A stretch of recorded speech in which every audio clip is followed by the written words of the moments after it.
क्या आपने कभी सोचा है कि डब्ल्यूडब्ल्यूई के कुछ सबसे यादगार एंट्रेंसेस आखिर करे कैसे गए थे? स्पेशल प्रॉप्स से लेकर अलग अलग कैमरा ट्रिक्स तक डब्ल्यूडब्ल्यूई ने अपने सबसे चहेते सुपरस्टार्स के लिए एक से बढ़कर एक एंट्रेंसेस करवाए हैं। वहाँ मौजूद फैंस की फुटेज, पर्दे के पीछे के इंटरव्यूज और कुछ तस्वीरों की मदद से इनमें से कुछ एंट्रेंसेस के राज अब खुल चुके हैं। तो जुड़िए हमारे साथ, जहां हम ऐसे ही आइकॉनिक एंट्रेंसेस के पीछे के 15 रहस्यों के बारे में बात करेंगे।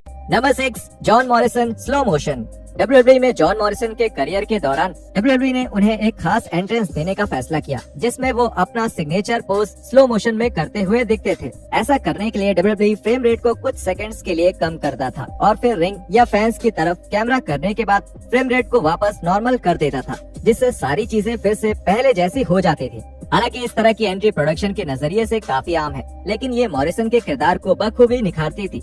और ये शर्म की बात है कि डब्ल्यूडब्ल्यूई ने अपने स्लो मोशन कैमरे का इस्तेमाल किसी और एंट्रेंस के लिए कभी नहीं किया। Number 5, the new day WrestleMania 32। The new day की शोहरत ने उन्हें रेसलमेनिया 32 में एक खास एंट्रेंस करने का मौका दिला दिया। इस एंट्रेंस के दौरान तीनों रेसलर्स बूटियोस के एक बड़े से डब्बे से बाहर आने वाले थे। फैंस की फुटेज से ये साफ हुआ कि एक सुरक्षित तरीके से ऐसा कैसे किया गया, और ये काफी आसान था। फैंस के फुटेज में दिखता है कि डब्ल्यूडब्ल्यूई के प्रोडक्शन के लोग सीरियल के बड़े से डब्बे को धक्का देकर पलटते हैं, जिसके बाद द न्यू डे के तीनों members Kofi Kingston, Xavier Woods और बिगी आराम से उस डब्बे में घुसते हैं और ऐसा लगता है जैसे वो उसमें पहले से ही मौजूद थे। Number 4, Bray Wyatt initial entrance. Bray Wyatt के किरदार के लिए शुरुआती एंट्रेंस में वाइट खुद को वी आर हेयर बोलकर इंट्रोड्यूस करते थे, जिसके बाद वाइट अपना लैंटर्न बुझाकर रिंग में आते थे। जब वो रिंग में आते थे तब वो एक नकली लैंटर्न का इस्तेमाल करते थे, और जब वो उसे बुझाते थे तब लैंटर्न के नीचे एक खास बटन होती थी जिससे वो लाइट ऑफ हो जाती थी। एक नकली लैंटर्न इस्तेमाल करने के पीछे कारण ये था कि एक असली लैंटर्न से इतनी रोशनी नहीं होती, और उसके साथ ही ऐसा सुरक्षा के नजरिए से भी किया जाता था। Number 3, the Undertaker WrestleMania 29। WrestleMania 29 में द अंडरटेकर का एंट्रेंस बहुत ही ज्यादा बेहतरीन था।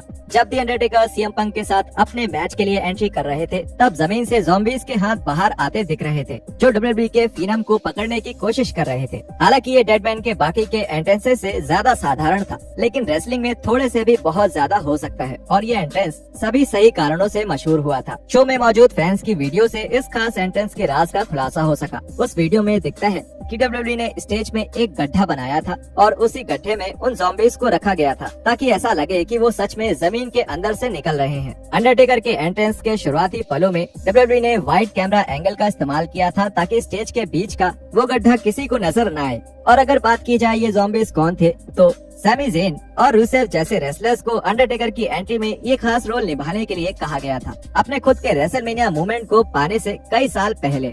Number 2, Goldberg firework entrance.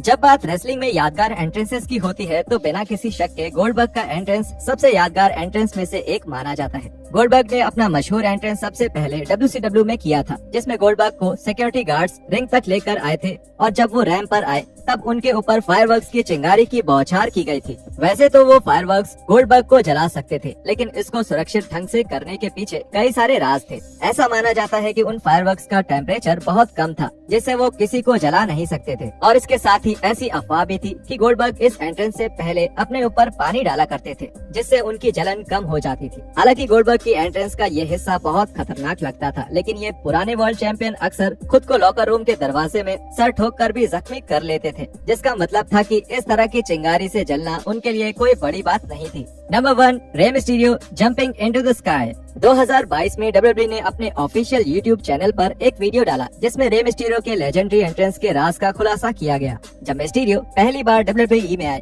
तब उन्हें एक खास एंट्रेंस मिला था, जिसमें वो जमीन से उड़ते हुए बाहर आते दिखाई देते थे। ये एक शानदार एंट्रेंस था, और ये रे मिस्टीरियो जैसे स्टार को फैंस के सामने लाने का एक बढ़िया तरीका था। ऐसा सामने आया कि डब्ल्यूडब्ल्यूई पॉपअप टोस्टर नाम की एक मशीन का इस्तेमाल करती थी। ये पॉपअप टोस्टर कुछ इस तरह से काम करता था कि एक इंसान उस प्लेटफॉर्म पर खड़ा रहता था, और ये मशीन उसको हवा में उछाल देती थी। मजेदार बात ये थी कि ये मशीन डब्ल्यूडब्ल्यूई को गार्थ ब्रुक्स ने दी थी, जो इसको अपने शोज में एक शानदार एंट्री करने के लिए इस्तेमाल करते थे।